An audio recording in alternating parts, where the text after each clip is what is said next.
Gaya belusukan Tri Risma ke bantaran Kali Ciliwung, mengunjungi permukiman kumuh di bawah kolong jembatan di sekitar kantor, mengunjungi kawasan kumuh kolong tol Gedong Panjang, Pluit, Penjaringan, Jakarta Pusat, dan menyapa gelandangan atau penyandang masalah kesejahteraan sosial di jalur pedestrian di Jalan MH Tamrin. Rupanya mengundang kegalauan berbagai pihak. Menteri Rasa Wali Kota, warganet ramai berteriak. Bukan hanya warganet yang senewen, beberapa tokoh publik sebut saja Fadlizon, Hidayat Nur Wahid, Ketua Komisi DPRD DKI Jakarta dari fraksi Partai Demokrat Mujiono, anggota fraksi PAN DPRD DKI Oman Rohman Rakinda, Wakil Ketua Umum Depan Partai Gelora Fahri Hamzah, termasuk Denny Darko yang mendadak meramal soal nasib Mensos Tri Risma hari ini. Saya cukup tergelitik akan kata-kata Menteri Rasa Wali Kota. Tapi bagusan mana sih Menteri Rasa Wali Kota atau Gubernur Rasa Presiden? Cukup aneh melihat reaksi belusukan Bu Risma kok dipermasalahkan sedemikian heboh dan viral. Apalagi bagi pembenci pemerintah tak ada bagusnya belusukan model begitu. Padahal semakin banyak pejabat pemerintahan yang baik dan peduli pada rakyat, bukankah rakyat juga yang diuntungkan?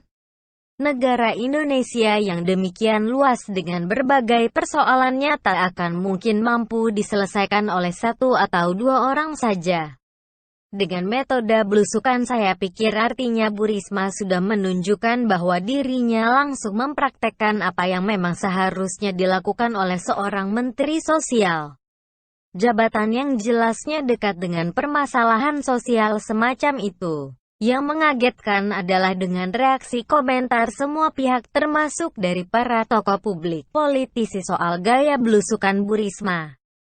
Gaya belusukan yang seakan tabu, dan Bu Risma seolah menjadi ancaman yang akan menggeser tokoh idola. Belusukan model begini yang katanya erat dengan pencitraan.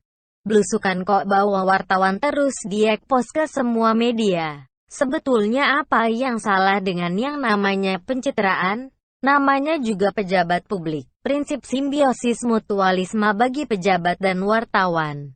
Wartawan toh untung juga bila pejabat publik itu menjual untuk diberitakan. Masa iya wartawan mau ikut saya yang sedang belusukan cari sayuran di pasar? Tidak mungkin kan?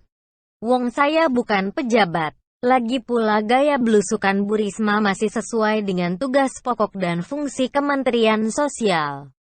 Yang aneh tuh bila Bu Risma sebagai Mensos belusukan ke markas Kopassus mengecek kesiapan prajurit atau ke markas Brimob mengecek kesiapan pasukan Polri.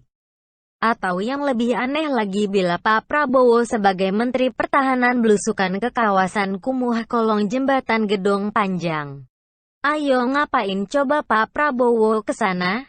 Apa mau dikata memang menjadi pejabat publik era sekarang ini harus siap mental ekstra. Semua tindakannya menjadi sorotan baik reaksi positif dan reaksi negatif. Semua serba keliru dan perlu dikomentari. Bila kerja di kantor terus saja tidak pernah keluar nanti dibilang pejabat tidak punya empati, tidak mengecek kondisi lapangan. Percaya saja apa kata laporan anak buah. Belusukan keliling melihat lapangan dibilang pencitraan. Apalagi untuk pejabat level nasional pastinya sorotan semakin kuat. Langsung dikaitkan dengan pilkada dan lebih jauh lagi dengan pilpres. Oh alah rumit ya. Entahlah jauh di lubuk hati sebagai rakyat jelata setidaknya saya percaya dan optimis bahwa Bu Risma akan berupaya sebaik mungkin untuk mengabdi kepada negara lewat jabatan barunya ini. Sifat keibuan, rasa empati dan melindungi orang susah tampaknya cocok di Departemen Sosial. Mungkin akan ada hambatan atau kekurangan. Tapi setidaknya saya pribadi yakin bahwa Bu Risma bukan tipikal birokrat yang berbau korupsi dan bahkan bisa dibilang cukup berintegritas. Hal yang wajar bila Bu Risma masih menunjukkan sisi kelemahannya, yaitu melakukan micromanagement atau melakukan pekerjaan-pekerjaan kecil yang sebenarnya bisa dilakukan bawahannya. Jujur, siapa juga sosok yang paling sempurna di dunia, yang diberi amanah jabatan sontak langsung paham dan mengerti. Semua orang tampaknya perlu belajar dan belajar untuk tahu apa yang harus diperbuat lewat jabatannya. Saya selalu berharap yang terbaik saja buat beliau. Sosok yang setidaknya tetap membuat saya tidak kehilangan kepercayaan terhadap pemerintahan di Indonesia.